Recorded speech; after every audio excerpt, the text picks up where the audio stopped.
Despiertas bruscamente en la oscuridad. El aire de tu habitación huele a madera quemada y a sangre seca. Eres un senador romano, vives en la colina del Aventino, el lugar más seguro del mundo. O al menos, eso creías. Un grito desgarrador corta el silencio de la madrugada. Te asomas a la ventana y tu respiración se detiene. A lo lejos, cerca de la puerta Salaria, el cielo está teñido de un rojo devastador. Las puertas de Roma, aquellas que han protegido a la ciudad durante 8 siglos, están abiertas de par en par. Y a través de ellas, miles de antorchas avanzan como un río de fuego.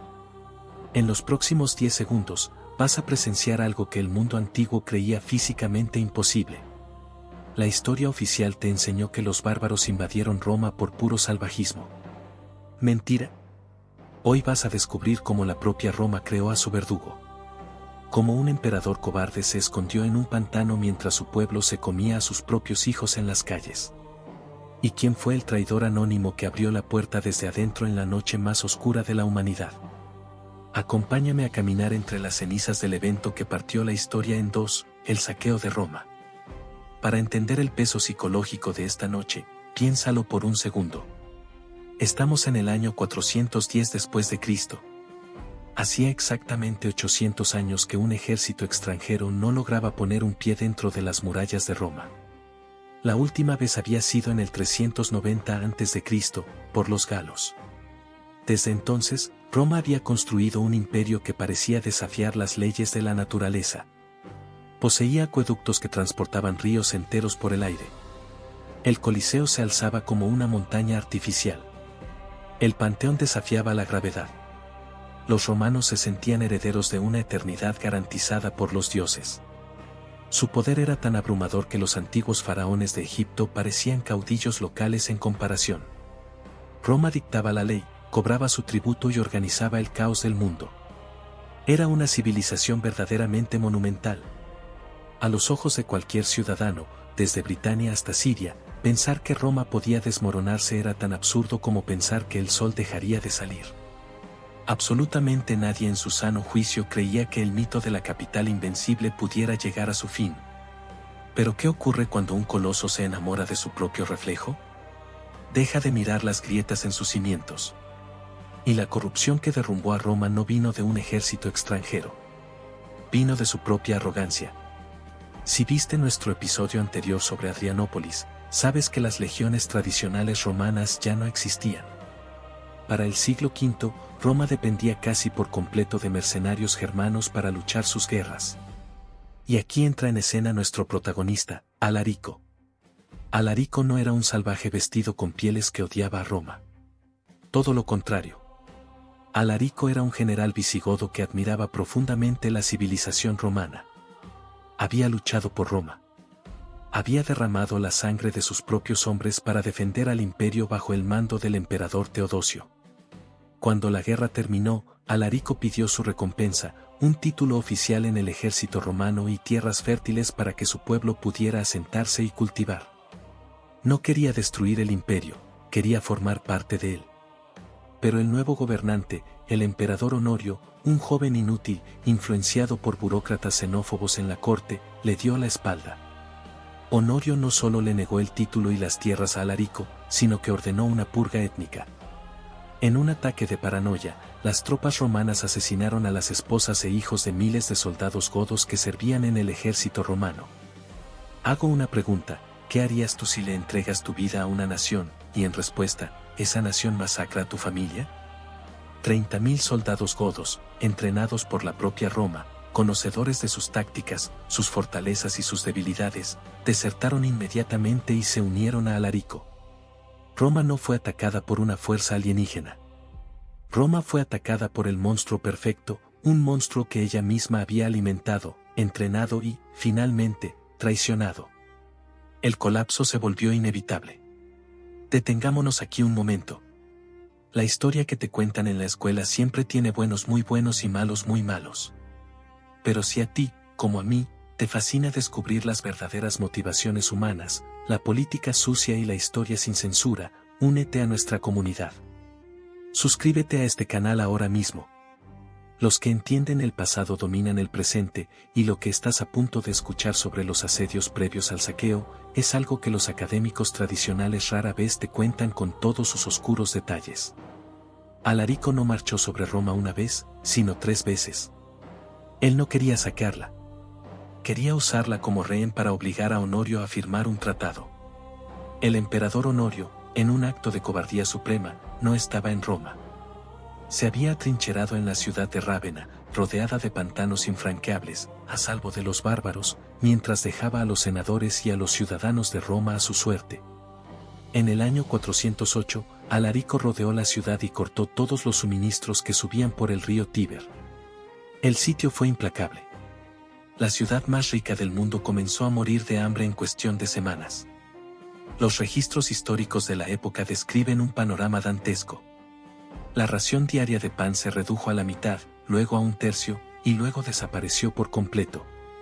Los ciudadanos comenzaron a comerse a sus caballos, luego a los perros, luego a las ratas. Cuando los senadores romanos le rogaron piedad a Alarico, intentaron fanfarronear. Le dijeron: si no nos das términos justos, millones de romanos saldrán a luchar. Alarico soltó una carcajada que quedó registrada en la historia y respondió con una frase escalofriante: la hierba espesa es más fácil de cortar que la hierba rala. A más romanos, más matanza. Para levantar el primer asedio, Roma tuvo que pagar un rescate humillante: toneladas de oro, plata, túnicas de seda y 3.000 libras de pimienta, una especia más valiosa que el oro mismo. Alarico tomó el botín y volvió a intentar negociar con el emperador Honorio en Rávena. Pero Honorio, desde la seguridad de sus murallas en el pantano, rechazó a Alarico otra vez. Creyó que ceder ante un bárbaro arruinaría su prestigio. Esa decisión, motivada puramente por el orgullo y el ego ciego de un líder intocable, firmó la sentencia de muerte de la capital. La decadencia moral de las élites había condenado a 1 millón de inocentes. Llegamos a la medianoche del 24 de agosto del 410. Alarico está frente a las puertas de Roma por tercera vez. Sabe que las murallas aurelianas son demasiado altas para escalar y demasiado gruesas para derribar. Pero no necesita hacerlo. ¿Recuerdas el misterio de quién abrió la puerta Salaria que mencionamos al inicio? Los arqueólogos e historiadores han debatido esto durante siglos. Algunos dicen que fue Proba, una noble cristiana que, horrorizada al ver a la gente recurrir al canibalismo en las calles, abrió las puertas para acabar con el sufrimiento rápido. Otros sostienen que fueron esclavos godos, traídos a la ciudad tras las guerras, que se rebelaron contra sus amos. Sea como fuere, desde adentro, los pesados cerrojos de hierro giraron. Los godos entraron. Y el infierno se desató. Pero aquí es donde el relato se vuelve fascinante. No fue una orgía de sangre ciega. Alarico, que era cristiano arriano, dio una orden estricta: las iglesias de San Pedro y San Pablo eran santuarios. Quien se refugiara allí no debía ser tocado. Todo lo demás era de sus hombres. Durante 3 días y 3 noches, los godos despojaron sistemáticamente a Roma de su riqueza milenaria. Arrancaron el oro de las estatuas, saquearon los palacios del Monte Palatino, robaron las joyas de los templos antiguos. Las tumbas de emperadores pasados como Augusto y Adriano fueron profanadas, y sus urnas destruidas para robar el oro que las adornaba. Los ciudadanos más ricos fueron torturados en las calles para revelar dónde escondían sus tesoros. La imagen de los bárbaros cargando carretas enteras con la riqueza acumulada de 800 años de conquistas es una de las escenas más tristes de nuestra historia. La ciudad que lo tuvo todo quedó convertido en un mar de escombros ardientes. El daño psicológico al mundo antiguo fue irreversible. En Belén, al otro lado del mundo conocido, el erudito San Jerónimo lloró sobre sus manuscritos cuando escuchó la noticia y escribió: mi voz se quiebra, la ciudad que conquistó el mundo ha sido conquistada. Cuando Alarico finalmente ordenó la retirada, dejando atrás a una ciudad humillada y humeante, no sabía que moriría apenas unos meses después por una misteriosa enfermedad. Roma, físicamente, sobrevivió. Sus muros siguieron en pie, sus acueductos fueron reparados en parte, y la vida intentó seguir su curso. Pero el saqueo del 410 DC nos enseñó algo profundamente humano. Roma no cayó ante la fuerza bruta. Cayó porque sus élites prefirieron salvar su orgullo antes que a su gente. cayó porque rompió su promesa de integrar a los que luchaban por ella.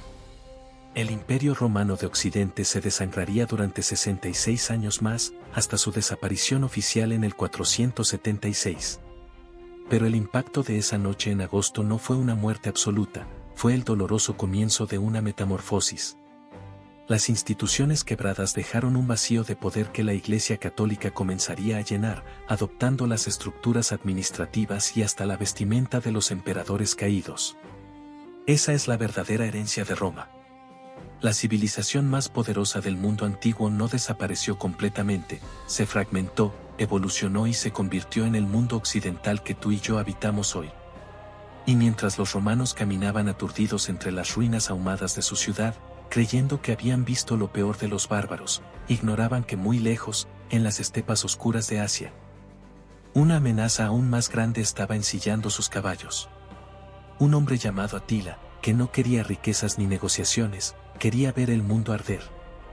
Pero el azote de Dios es una trágica historia para nuestro próximo video. Deja en los comentarios, ¿quién fue el verdadero culpable de esta tragedia? ¿Alarico o el emperador Honorio? Te leo abajo.